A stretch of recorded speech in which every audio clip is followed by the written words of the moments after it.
Olá, meus irmãos, a graça e a paz. Eu vou esperar o pessoal entrar aí para nós podermos compartilhar aquilo que Deus está colocando no nosso coração, aquilo que Deus está ministrando no nosso coração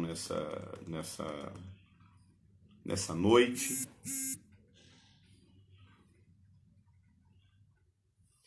Nós vamos esperar os irmãos entrarem para nós começarmos a palavra que Deus tem colocado no nosso coração. Queria convidar você a convidar outras pessoas aí nessa setinha que você tem aí no rodapé do Instagram.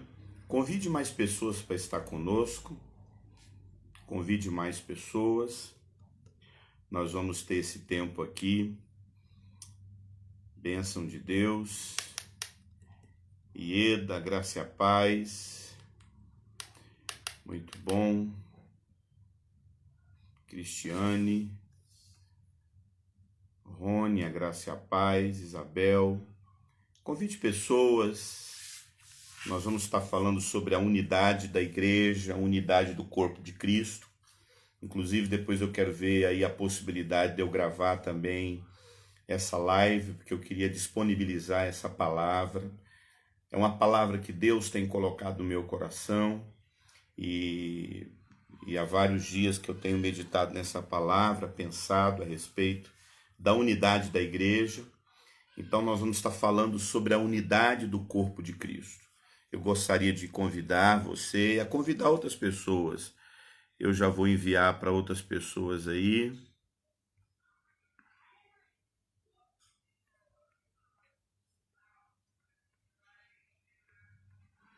Eu estou agora convidando outras pessoas para estarem conosco.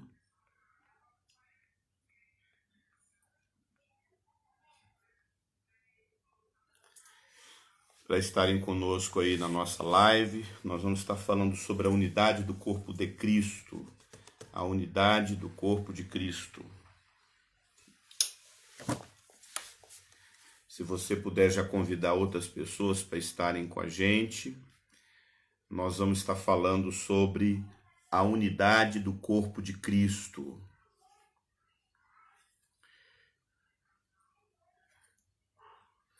A graça e a paz, Cristiane. Bênção de Deus. Queria convidar você a convidar outras pessoas para estarem conosco. Nós vamos estar falando sobre a unidade do corpo de Cristo.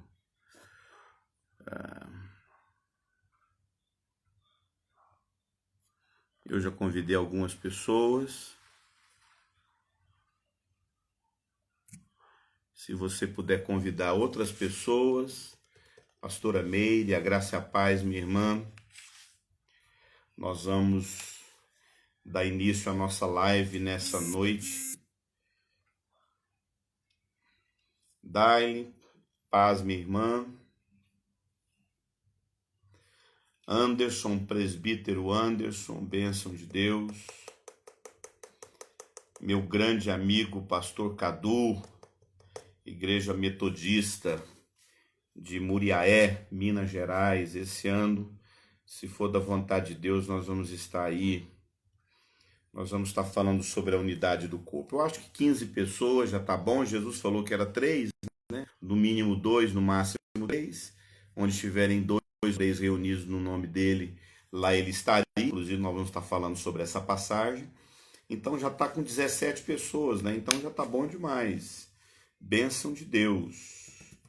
Vamos orar, meus irmãos? Vamos orar? Feche os olhos onde você estiver. Eu queria orar contigo nesse momento. Obrigado, Jesus, por tua doce presença aqui conosco. Obrigado pela sua doce presença nos nossos dias. Se não é a tua presença nesses dias, nós jamais daríamos conta, Pai. Se não é a tua presença em todos os dias das nossas vidas, nós jamais daríamos conta.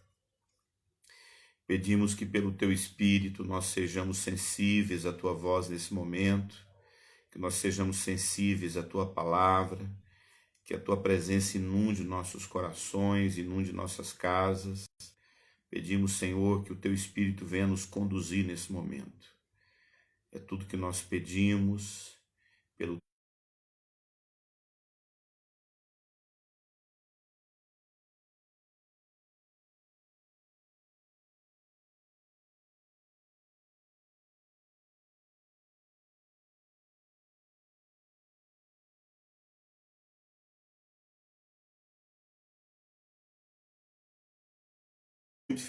muito felizes por tudo que Deus vai falar conosco aqui, muito felizes. Eu creio que Deus trouxe uma palavra, tá travando, a nossa internet aqui tá muito ruim.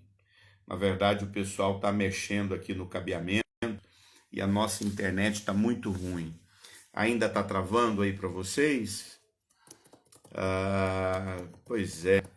A nossa internet aqui em casa, parece que o pessoal está mexendo aqui, mas está mexendo, estão mexendo aqui na fiação e então está dando esses problemas aí.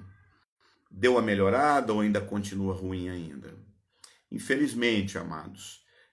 O pessoal aqui, a internet hoje passou o dia todo caindo. Possivelmente vocês vão ter alguns problemas aí na transmissão. Para mim não está acusando nada. Para mim não está acusando nada. Para vocês está bom aí? Se tiver bom, dá um ok. Alguns momentos pode travar. Amados, eu queria falar sobre a unidade do corpo de Cristo. E um texto que eu queria compartilhar com os irmãos é esse texto aí de Efésios 4, de 1 a 3. Efésios 4, de 1 a 3, que diz o seguinte. Eu queria que você abrisse a sua Bíblia no livro de Efésios, capítulo 4, do verso 1 ao verso 3. O texto sagrado diz: Como prisioneiro do Senhor, eu rogo-lhes para que vocês vivam de maneira digna da vocação que vocês receberam. Vocês sejam completamente humildes. Interessante que o Paulo fala como prisioneiro do Senhor. Paulo estava preso. A carta que Paulo está escrevendo aqui à igreja de Éfeso, ele se encontrava na sua primeira prisão, né, em Roma, aquela prisão domiciliar que ele estava vivendo. Quando ele escreve a carta aos Filipenses, Paulo está vivendo na sua última prisão, na sua segunda prisão. Aqui Paulo é prisioneiro também. Mas essa prisão aqui não é uma prisão tão difícil como ele viveu quando ele escreveu a carta aos Filipenses. Mas o Paulo aqui é esse prisioneiro, mas ele é prisioneiro naquela prisão domiciliar, mas ele não é prisioneiro daquilo que ele pode realizar em Deus, daquilo que ele pode produzir na igreja, daquilo que ele pode ministrar na igreja. E aí Paulo está escrevendo essa carta, que particularmente é uma das cartas que eu mais amo nas Escrituras, que é a carta da maturidade, que é o livro de Efésios. Se você quer ler um texto, uma carta que fala sobre maturidade, está aí uma carta muito boa para que você possa meditar, que é a carta do livro aos Efésios. Paulo diz aqui, como prisioneiro do Senhor, eu rogo para que vocês vivam de maneira digna da vocação que vocês foram chamados, que vocês receberam. E agora ele vai falar, e na verdade tem muitas coisas que ele fala lá no capítulo 4, no capítulo 5, mas ele vai falar agora do que é andar de modo digno. Paulo vai falar agora o que é andar de maneira digna da vocação em que nós recebemos. E eu queria mencionar principalmente o que ele fala sobre a unidade do corpo de Cristo. Na verdade, a expressão mais correta seria a unidade do Espírito. E ele disse que a maneira digna que nós devemos andar, ele fala que vocês sejam completamente humildes, que vocês sejam dóceis, que vocês sejam pacientes, suportando. Essa palavra suportar é a ideia mesmo de um suporte, algo que sustenta alguma coisa para não cair. Ele fala suportando uns aos outros em amor, né? E aí no verso 3 ele diz: façam tudo Desculpe, façam todo o esforço para conservar a unidade do Espírito pelo vínculo da paz. Sabe, irmãos, nosso maior desafio sempre será a unidade. Se você perguntar qual que seria o maior desafio da igreja, qual que seria o maior desafio que a igreja sempre enfrentou, eu não entendo, por mais que é difícil, por mais que é muito complicado, a perseguição que uma igreja pode sofrer, mas é interessante que a perseguição produz mais unidade. Eu entendo que é muito difícil as dificuldades que nós vivemos em relação a tantas lutas que a igreja passa, né, em perseguições, em calúnias. A igreja sempre sofreu os ataques da sociedade. Quando a igreja decide viver de maneira digna com aquilo com aquilo que o Senhor Jesus ensinou, essa igreja vai sofrer perseguições. Mas, amado, vou falar uma coisa para você. Muito mais do que perseguições, muito mais até os nossos desafios ministeriais, muito mais do que a igreja ser atuante na sociedade com seus projetos, tudo isso é muito difícil. A igreja tem os seus desafios nos seus projetos sociais, no seu discipulado, na sua demanda que é a vida de igreja. Mas, irmãos, a maior dificuldade que a igreja mais vive é a questão da unidade do corpo. O maior desafio da igreja não é a evangelização. O maior desafio da igreja não é nem o cumprimento da grande comissão. O maior desafio da igreja não são as suas estratégias, não são suas demandas ministeriais. O maior desafio da igreja é a unidade. É manter a unidade do corpo de Cristo. Se você puxar sua memória aí, se você parar para pensar, quando a gente fala de ministério, quando a gente fala de exercer ministério, amado, seja sincero, que se tem uma coisa que desanima a nossa vida em relação à igreja, são as brigas, as divisões do corpo, as inimizades entre irmãos, as inimizades, os espíritos facciosos, as rupturas de amizade. Eu sempre digo que uma vez eu estava em África e eu estava conversando com um líder lá, o nome dele é Líder Sino, curioso, ele é um líder e o nome dele é Líder Sino. E eu perguntei para o Líder Sino, assim, a gente estava conversando sobre como foi chegar há 30 anos atrás, há 40 anos atrás em Angola, ainda no auge da guerra civil, e ele contando as perseguições que ele teve, no sentido do governo de Angola, às vezes quando ele ia levar alimento lá para uma aldeia que estava lá no monte, e ele tinha que levar comida lá para aqueles cristãos, lá para os cristãos que moravam naquele monte, lá numa montanha bem alta lá em África. E ele conta que quando ele foi, por várias vezes, ele levando esses mantimentos lá para esses irmãos lá em África, ele falou que teve vezes assim que os ladrões, eles falam gatunos, né? Os ladrões vieram e renderam todos eles, e arma na cabeça, e ele falando, olha, eu vou morrer. E eles matam mesmo, e eles tiveram muitos livramentos. Às vezes quando bala voava para todo lado, nas guerras, e tanto problema. E eu fiz uma pergunta para ele assim, líder, qual foi o maior desafio que você enfrentou durante todo esse tempo, desde quando você chegou aqui em Angola para implantar um ministério, para começar os projetos missionários aqui em Angola? Ele falou, Eurípides, por incrível que pareça, os maiores desafios que eu sofri nunca foi ligado à perseguição, à luta, tudo é muito difícil, a malária, muito difícil. Isso que a gente vive aqui, meu irmão, em muitos lugares da África, é tão terrível eles enfrentarem o que eles enfrentam lá em relação à malária, o que a gente está vivendo. Isso já é algo comum lá, você dormir, passar o dia todo com repelente no corpo, né, por conta da malária, dormir só de como é que chama aquele negócio que cobre a gente? Esqueci o nome, que você coloca para dormir, para não ter pernilongo. mosquiteiro. E ele falando das malárias, das perseguições, das guerras, ele falou assim para mim: Eurípides, a maior dificuldade que eu vivi não foi isso. A maior dificuldade, os momentos mais difíceis na vida missionária, eram as brigas, as inimizades e as rupturas que a gente sofria na vida ministerial, com colega de ministério, com obreiro.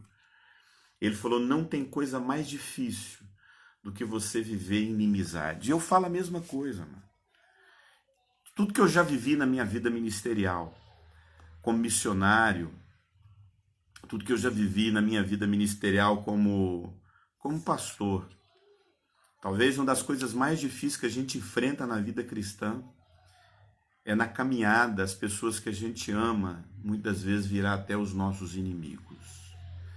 Às vezes você quer aconselhar um casal, às vezes você entra no problema de um casal, e às vezes você, de forma até equivocada, dá um conselho errado, faz um julgamento equivocado, e por conta de um vacilo que você cometeu, essas pessoas viram seus inimigos.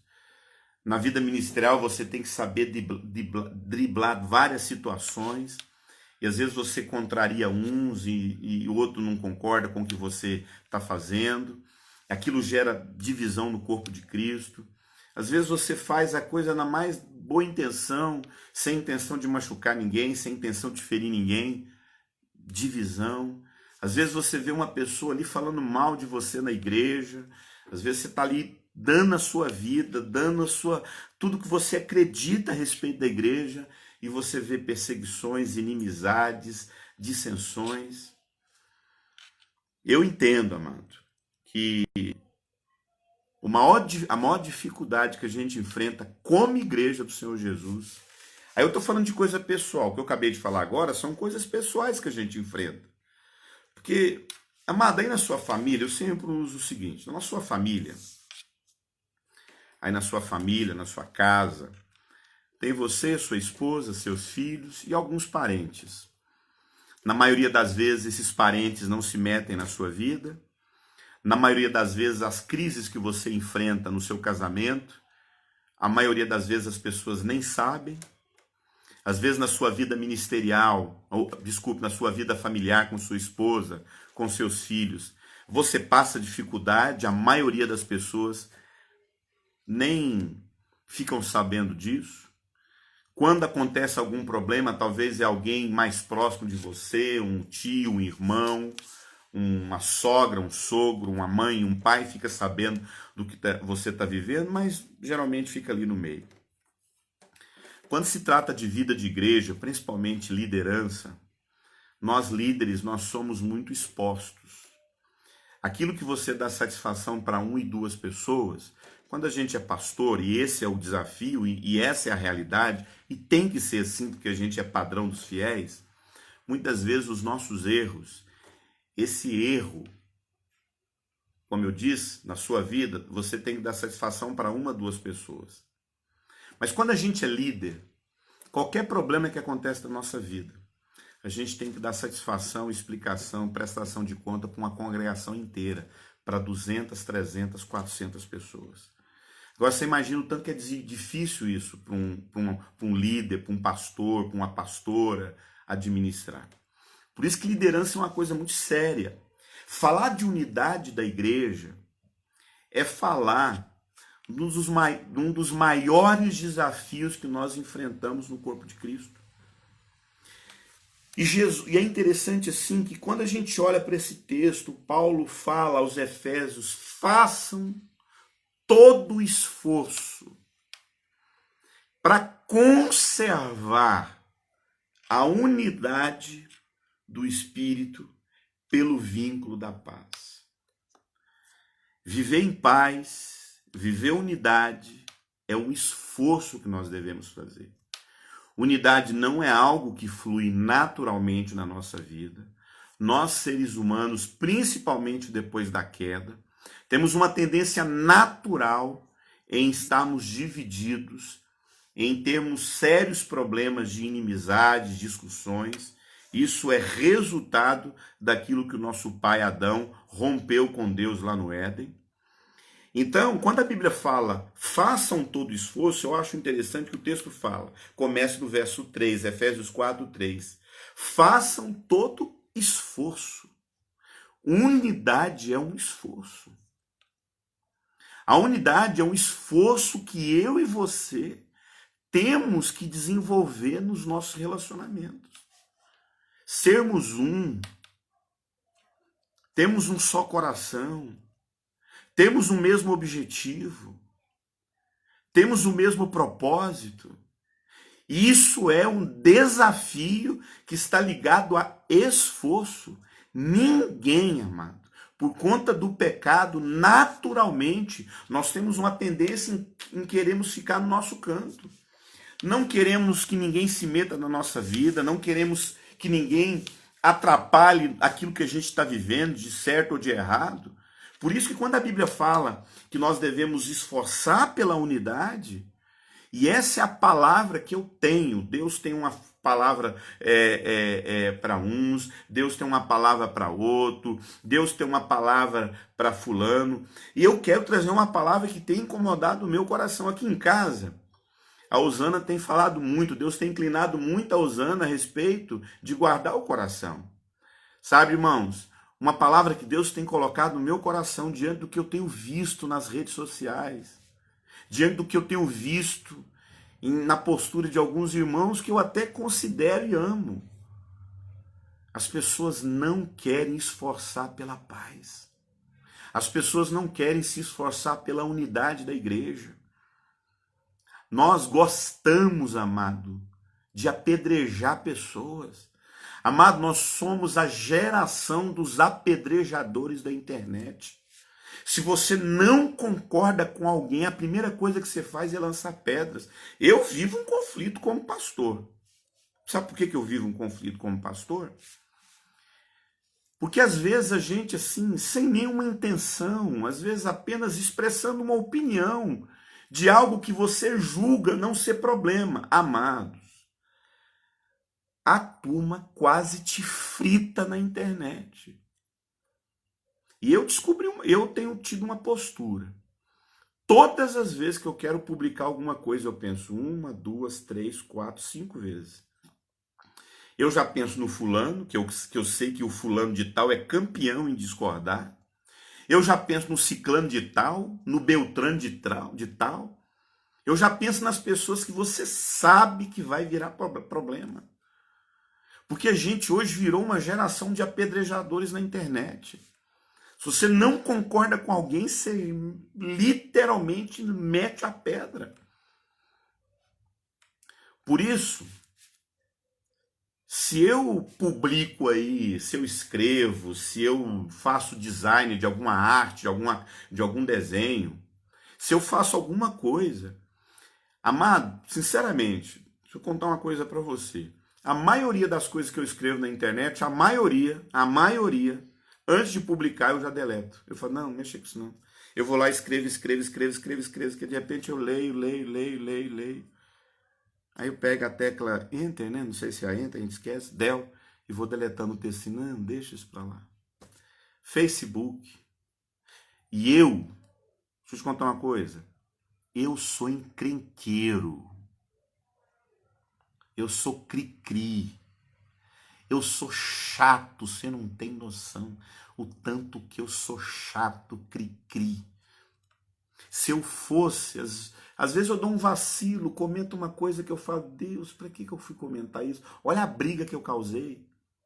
Mas deixa eu te falar uma coisa, esse Eurípides que faz isso, já foi curado, tratado 90%. Você não tem noção do que é um cara igual eu, cri-cri, gosta de briga, sem ser tratado pelo Espírito Santo. Então a maioria das coisas que eu publico é porque eu já passei pelo filtro de muito pensar. E olha que tem um cara que eu amo demais, o nome dele é o Rony, né? Vocês conhecem o Rony. Rapaz, o que o Rony já me ligou, Eurípides, tira isso aí da internet, cara, isso vai te complicar, eu vou lá e tiro. Às vezes querendo não tirar. Hoje eu tô mais assim, ponderando as coisas que eu escrevo. Não estou dizendo que eu acerto. Mas, amado, Eu posso até escrever coisas erradas. De vez em quando eu cometo um vacilo. Como eu disse, eu poderia ser até pior, porque eu sei como é que eu sou. Mas quando eu cometo um vacilo, amado, sabe o que acontece? Eu fico assustado com as pessoas. Eu fico assustado a maneira como as pessoas tratam certos assuntos. As pessoas não têm dó, não têm nem consideração por você. Eu sempre converso uma coisa com a minha esposa. Via de regra, eu sou uma pessoa que eu nunca vou entrar na internet para discordar de um líder. Vamos supor que você é meu líder, como pastor Sardinha, como pastor Hamilton, como pastor Rony, como pastor Paulo Júnior, como pastor Júlio Martins, vários líderes que eu tenho, pastor Cote. Se alguma dessas pessoas escrever algo que eu não concordo, seja pela palavra, seja por algum processo ideológico, seja por uma convicção de valores, eu nunca tenho coragem de discordar. Isso não faz parte de mim. Eu não consigo. Eu possivelmente converse com essa pessoa no particulino, como diz minha esposa. Possivelmente. Porque eu vou pensar, refletir, pensar, filtrar, para depois, no particular, conversar com essa pessoa. Na maioria das vezes, eu resolvo no meu coração. Eu vou lá, penso, medito, chego à conclusão que aquilo não vai nem compensar eu entrar em contato com aquilo vai gerar mais briga. E quando eu vejo algum comentário de algum líder meu, de alguma pessoa que é liderança na minha vida, faz parte de uma liderança, exemplo, eu tenho um presbitério, pastor Hamilton, pastor Sardinha, presbítero Anderson, presbítero Zé Neto, os pastores da minha relação, vários pastores. Amados, se vamos supor que algum desses irmãos fala alguma coisa que eu não concordo na internet, querido, eu nunca teria coragem de discordar dessa pessoa nas redes sociais. Nunca. Eu fui coordenador de escola durante muitos anos. Muitos anos. E eu já vi professor meu falar em sala de aula só potoca. Eu vou lá, por indicação de alguém, coloca o cara para pregar aí, coloca o cara para dar aula tal aí, e o cara vai lá e fala umas coisas que não tem nada a ver. Eu espero o cara terminar a aula, chego nele em particular, falo, olha, mano, eu acho que aquilo que você falou não soou bem. O que você quis dizer? Ah, isso e isso. Teria como você explicar melhor? Mas eu nunca tenho coragem de levantar a mão quando um pregador, um pastor amigo meu, um professor, fala algo que eu não concordo. Eu nunca tenho coragem de levantar a mão e falar assim, ô fulano de tal, eu não concordo com aquilo que você está falando, não. Eu acho que... Quando as pessoas fazem isso comigo, quando eu estou dando aula, eu fico assim, como é que esse cara tem coragem de fazer isso? Como é que esse cara tem coragem de discordar na frente de todo mundo? Isso pode gerar um problema. Faz isso no particular. É aquele velho ditado. Elogie as pessoas em público, mas as repreenda no particular. Elogie em público, mas discorde no particular. Por que eu estou dando esse exemplo? Isso é preservar a unidade. Querido, foge desse mundo das brigas da internet. Fuja desse mundo de o seu lunga. Sabe o seu lunga? O seu lunga é o briguento. Tudo vira briga na internet. Pelo amor de Deus, gente. Vamos esforçar pela unidade do corpo de Cristo. O corpo de Cristo já é tão dividido. O corpo de Cristo já é tão fragmentado. Por que eu vou cooperar mais para que o corpo de Cristo seja dividido? Ah, eu não concordo com um fulano de tal. Ah, mas o Malafaia está errado. Ah, mas o presidente está... Se bem que, né? Aí é uma questão política, que nem isso eu entro. Estou falando do corpo de Cristo. Ah, mas o fulano de tal, o pastor tal está errado. Amado, vai orar por essa pessoa. Vai orar por ela. Vai orar por ela. Sabe? Eu lembro quando o Malafaia foi lá, as pessoas falam, ah, mas você está falando isso, você prega na igreja dele. Não, vou falar uma coisa para você. Eu lembro quando o Malafaia falou lá nas motivações dele, que eu não estou aqui para questionar, que o povo dele ia permanecer lá na igreja atendendo tal, porque ele tinha uma palavra que não ia chegar praga nenhuma lá na igreja dele, a galera cai matando. No particulino, eu até converso com alguns amigos, mas entrar nas redes para ficar suscitando briga. Eu lembro quando ele falou aquilo lá, a primeira coisa que eu lembrei, quando eu fui para Angola, Deus me deu uma palavra. Ninguém da minha equipe ia pegar malária. Ficamos 3 meses em Angola. Ninguém adoeceu, meu irmão. Amado, quem sou eu para discutir uma palavra que um homem de Deus recebeu? Quem sou eu? Amado, sem falar nessa briga política que a gente vive, amado. Meu irmão, pelo amor de Deus, vá orar. Essa não é a sua postura no corpo de Cristo. Aí você vai lá brigar, e fulano que está errado, Beltrano que está errado. Pelo amor de Deus, amado, vai orar. Vai buscar a direção de Deus para a sua vida, em vez de ser esse apedrejador de internet. Esforça-te, esforça-te. O texto sagrado diz que nós temos que esforçar pela unidade do corpo de Cristo. Nós temos que esforçar pela unidade. Unidade é um esforço, meu irmão. Unidade é um esforço. Interessante que João 17, Jesus fala, o texto sagrado de João diz o seguinte, na oração de Jesus. Minha oração não é por apenas estes que o Senhor me deste, Jesus orando. Rogo também por aqueles que crerão em mim, por meio da mensagem deles, verso 21. E a minha oração, Jesus falando, é para que todos se tornem um.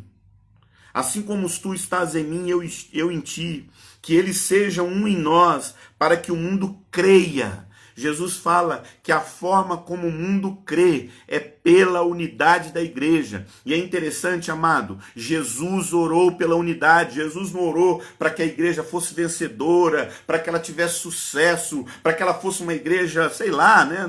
Não está a questão aqui. Mas a única coisa que Jesus orou pela igreja foi pela unidade do corpo. Ora, meus irmãos, se Jesus orou pela igreja, é porque ele entendia quão importante é a unidade. Jesus entendia que se tem uma coisa que mataria a igreja, se tem uma coisa que destruiria a igreja, é a unidade.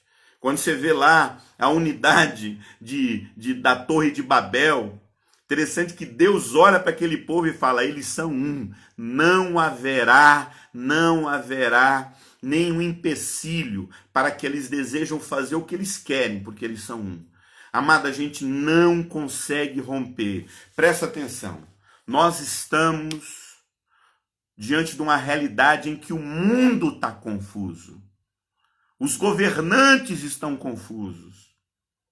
Os governadores estão confusos. Está todo mundo brigando. Está todo mundo dividido. Mas a igreja, ao invés de ter uma proposta diferente, eu vejo irmãos produzindo tão confusão quanto o mundo está confuso.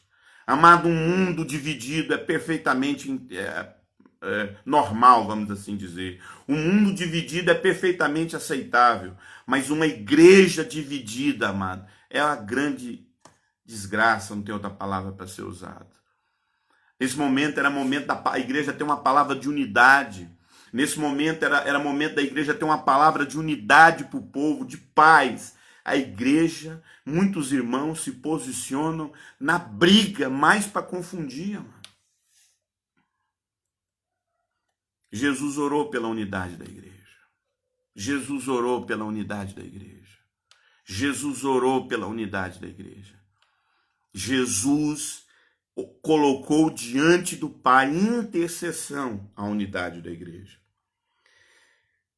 Eu queria ler um texto muito interessante que está lá em Efésios 1 ou 11. Efésios 1, 11, que diz: em Cristo fomos feitos heranças, escolhidos, predestinados, segundo o propósito daquele, no caso está se referindo a Deus, segundo o propósito daquele que faz todas as coisas, segundo o conselho da sua vontade. Queridos irmãos, a palavra de Deus está dizendo para mim em Efésios 1:11, que todas as coisas que Deus faz, todas as coisas que Deus faz, Ele faz segundo o conselho da sua vontade. O texto fala, nós somos escolhidos, nós somos predestinados segundo o propósito daquele que faz todas as coisas segundo o conselho da sua vontade. Vou fazer uma pergunta para você. Tem conselho de um? Tem conselho de um? Responda aí, tem conselho de um? Não, não tem conselho de um. Ninguém se conselha. Ah, eu vou buscar um conselho. Euripe, não, ninguém se conselha. Para que haja conselho, eu tenho que procurar alguém. Concorda comigo? E a palavra de Deus diz que Deus faz todas as coisas segundo o conselho da sua vontade. Então significa que a forma como Deus governa, a forma como Deus exerce a sua autoridade sobre o mundo é segundo o conselho. Que conselho? O conselho da Trindade. Então significa, amado, se a palavra de Deus diz que todas as coisas que Deus faz é segundo o conselho, significa que Deus escolheu uma forma de conselho para governar o mundo. O conselho do Pai, o conselho do Filho e o conselho do Espírito Santo. Deus não faz nada sozinho. Deus escolheu uma forma de governo baseada em conselho. Quem é da nossa igreja sabe disso, você que pertence à Igreja Sal da Terra sabe que nós, pastores da Sal da Terra, nós trabalhamos numa forma de conselho. Eu não estou dizendo que nós somos 100% praticantes, que a gente acerta em todos os princípios de vida de conselho, mas é o que a gente acredita. Nós acreditamos que uma pessoa só não é a expressão da forma como Deus, a expressão do governo de Deus.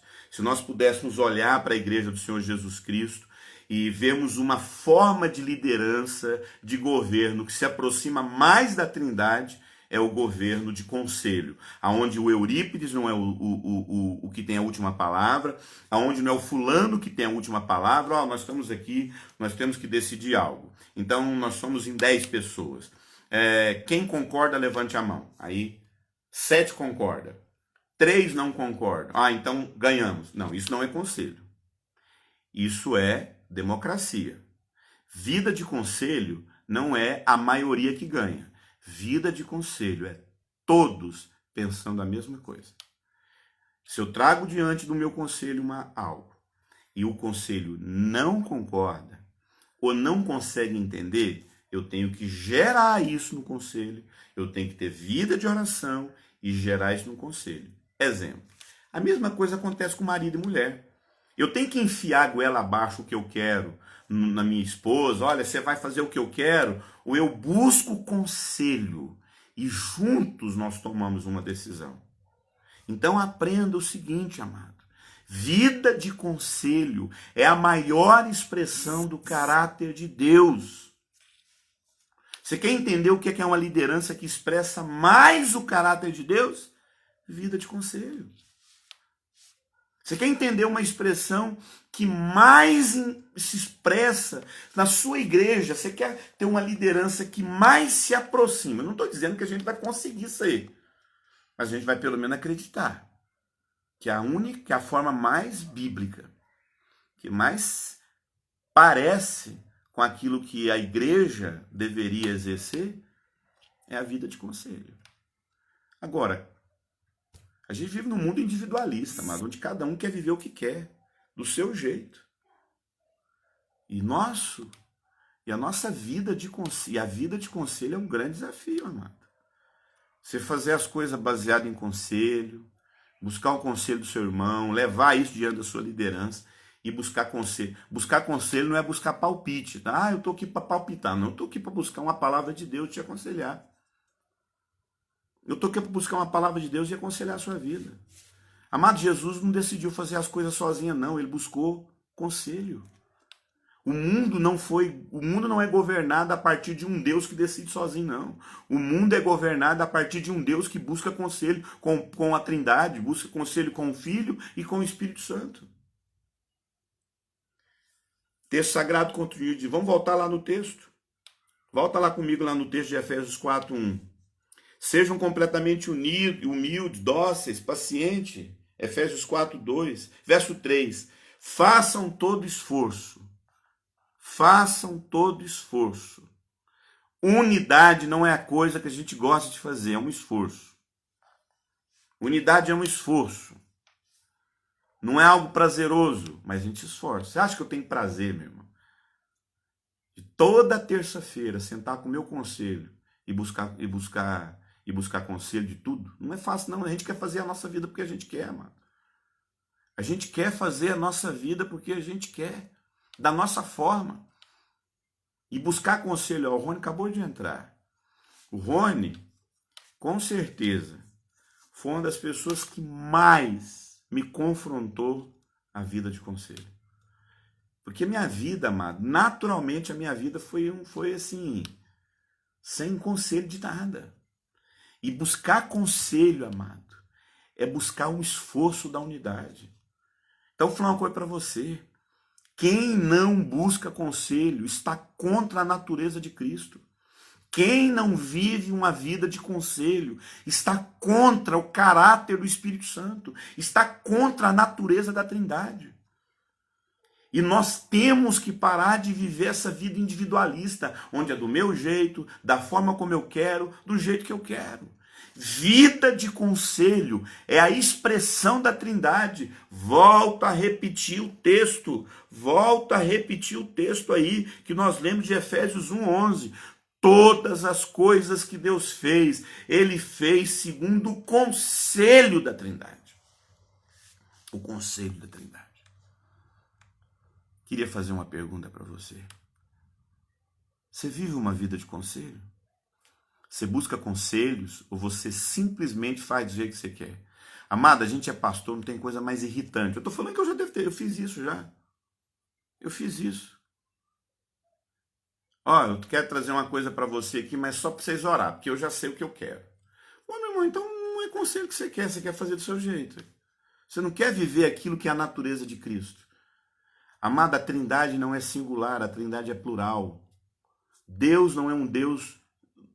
Deixa eu tentar explicar isso aqui, porque isso aqui é teologia, então eu vou tentar explicar sem teologia, com muita simplicidade. Deus é um Deus que poderia ter uma expressão individualista. Só Ele. Eu. E não teria pecado. Mas Deus, na sua onisciência, no seu poder, escolheu ter uma expressão plural. Pai, Filho e Espírito Santo. Deus governa o mundo através de uma liderança, de um governo plural. Então, vou falar uma coisa para você. Lugar de igreja não é lugar de gente individualista. Lugar de igreja é lugar de gente que aprende a viver em conselho. Eu não sei mais buscar outra forma de vida a não ser essa. Isso acontece aqui dentro da minha casa. Meu filho de 17 anos é conselho na minha vida. Minha esposa é conselho na minha vida. Eu sou conselho na vida da minha esposa. Agora, todo mundo tem que viver por si mesmo? Não. Vida de conselho. O texto sagrado continua dizendo, a gente tem que correr por conta do nosso tempo. Façam todo esforço, unidade é um esforço, para conservar a unidade do Espírito. Para conservar a unidade do Espírito. Presta atenção. Façam todo esforço para conservar a unidade do Espírito. 1 Coríntios 12 diz, ora, assim como o corpo é uma unidade, embora tenha muitos membros, e todos os membros mesmo sendo muitos, formam um só corpo, assim também a respeito de Cristo. Verso 13 de 1 Coríntios 12. Pois em um só corpo todos fomos batizados em um só Espírito, quer judeus, gregos, escravos. Amado, olha, judeu e grego é totalmente distante. Escravo e livre é totalmente distante. Pessoas totalmente distantes uma da outra. Mesmo assim, todos foi dados a beber do mesmo Espírito. Olha aqui para mim. Nós somos diferentes, sim. Eu não sou igual ao Rony. Eu penso diferente de muitas coisas do meu conselho. Eu penso diferente de muitas coisas da minha esposa. Eu penso diferente de muitas coisas do meu filho. Vou falar uma coisa pra você? Tem coisa que eu penso até diferente de Deus. Tem coisa que Deus faz na Bíblia que eu não faria nunca. Deus, é porque o Senhor é Deus, mas eu não faria isso aqui que o Senhor fez, não. Nem tudo que Deus faz na Bíblia eu concordo, gente. Heresia minha. Nem tudo. Mas posso falar uma coisa para você? A unidade não está baseada naquilo que a gente concorda. A unidade é do Espírito. Por isso que, na verdade, a gente usa essa expressão, a unidade do corpo, mas não tem nenhuma passagem bíblica que fala da unidade do corpo de Cristo. A unidade é do Espírito. Porque se a gente for parar para pensar, denominacionalmente, teologicamente, doutrinariamente, nós cada um pensa diferente. Mas nós temos o mesmo Espírito. O mesmo Espírito que habita no irmão da congregação cristã é o mesmo Espírito que habita no irmão da Batista. O mesmo Espírito que habita no irmão lá da Universal. É o mesmo Espírito que habita no irmão da Presbiteriana. O mesmo Espírito que habita no irmão da Presbiteriana. É o mesmo Espírito que habita no irmão da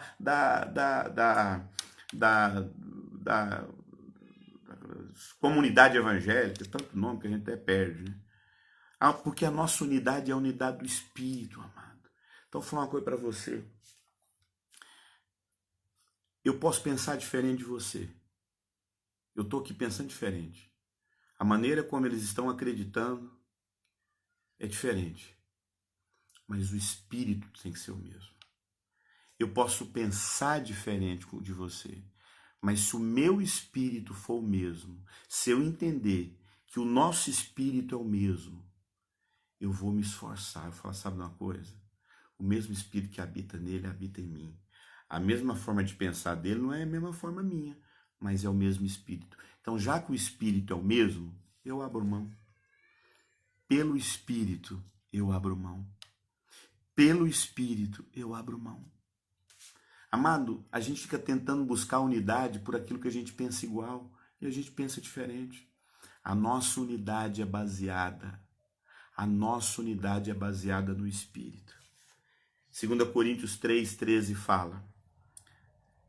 2 Coríntios 3,13. A graça do nosso Senhor Jesus Cristo, o amor de Deus e a comunhão do Espírito. Olha só. A graça é de Jesus, a salvação pela graça. O amor é de Deus, porque o amor foi derramado. Deus amou o mundo que deu o Filho dele. Mas quando fala do Espírito, é a comunhão. Então, olha só. Se nós pudéssemos falar assim, o que move o Espírito de Deus? O que move o Espírito de Deus? O que move Jesus Cristo? A graça. O que move Deus? O amor. O que move o Espírito Santo? A comunhão.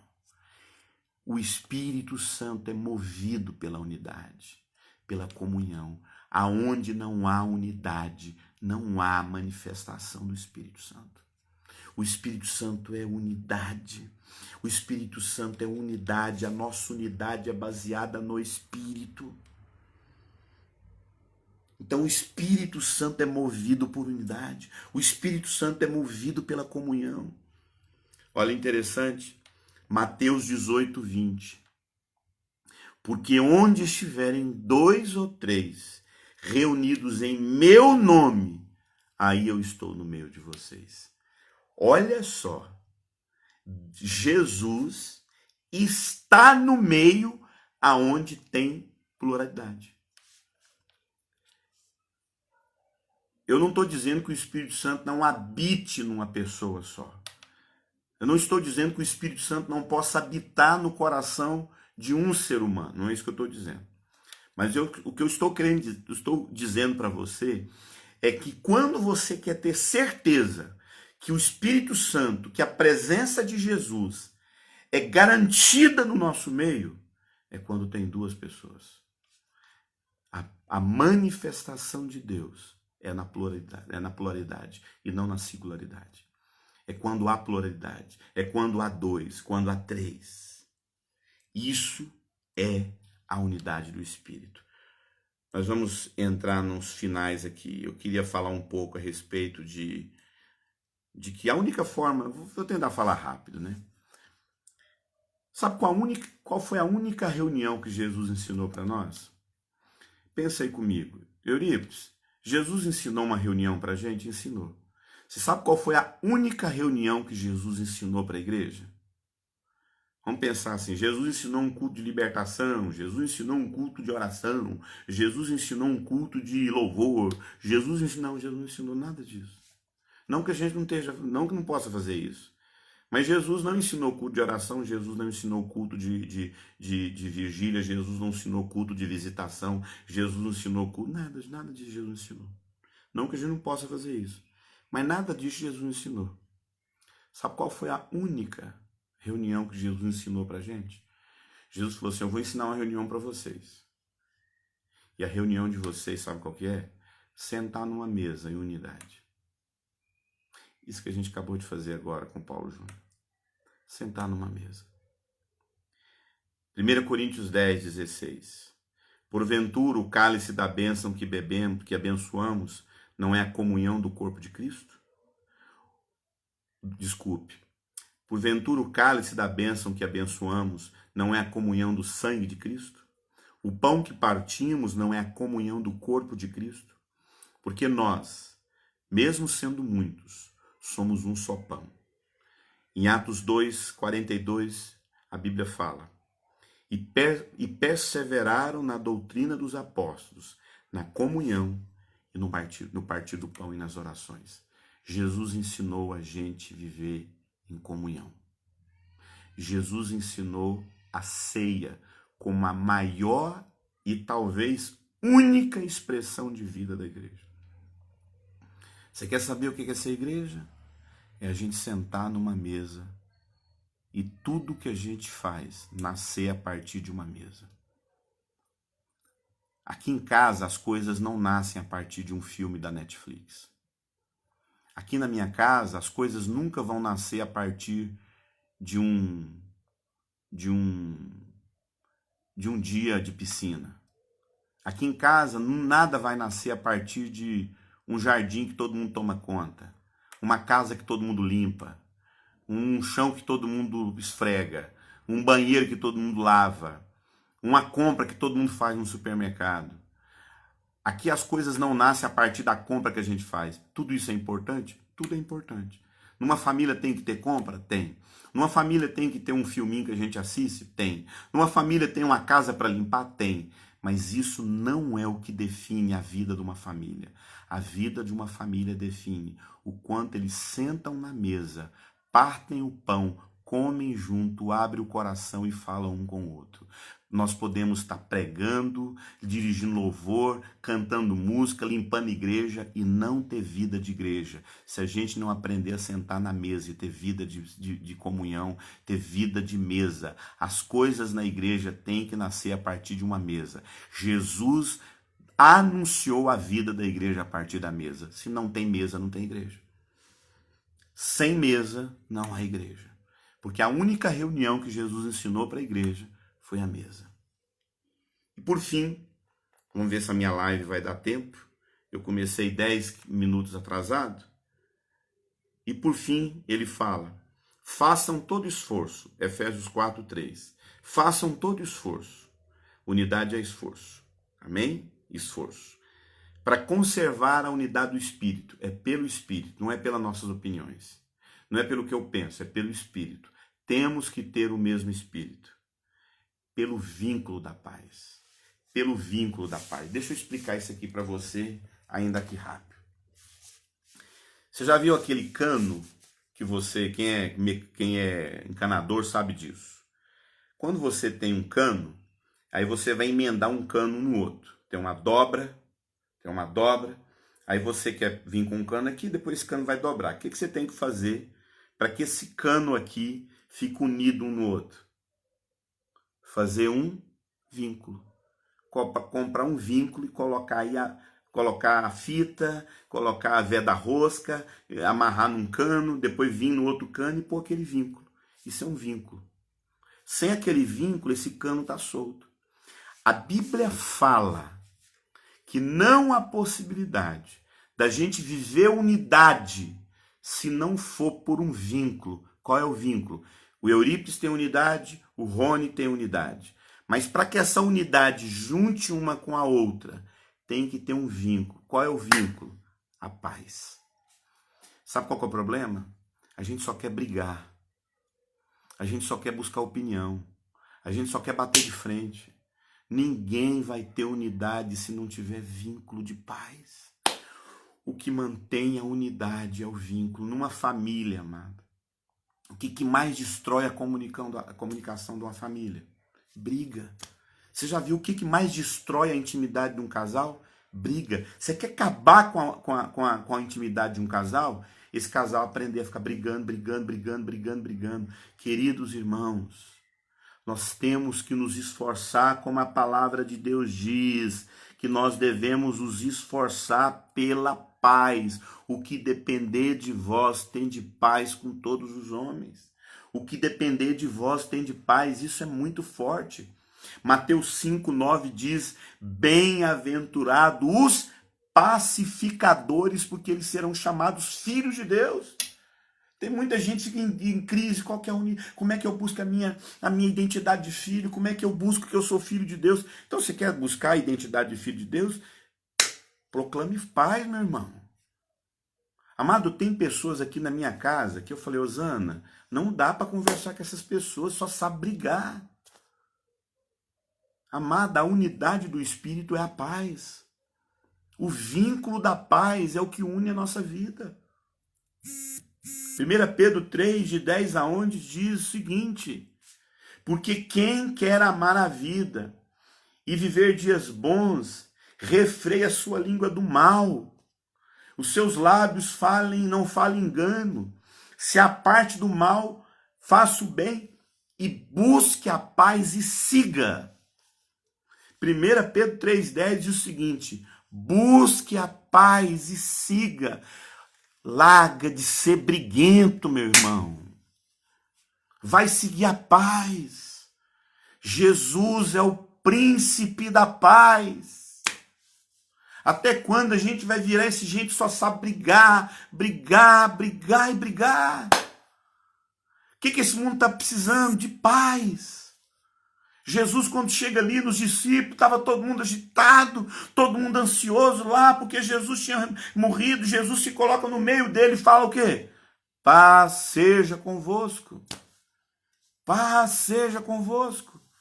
Amado, qual é a nossa saudação? Qual é a nossa saudação? Pai do Senhor, irmão. Qual é a nossa saudação? A graça e a paz. Qual é a nossa saudação? Os quadrangulares são assim: paz seja convosco. Paz, meus irmãos, paz. Colossenses 3,15 diz: a paz de Deus, o qual vocês foram chamados, domine os vossos corações.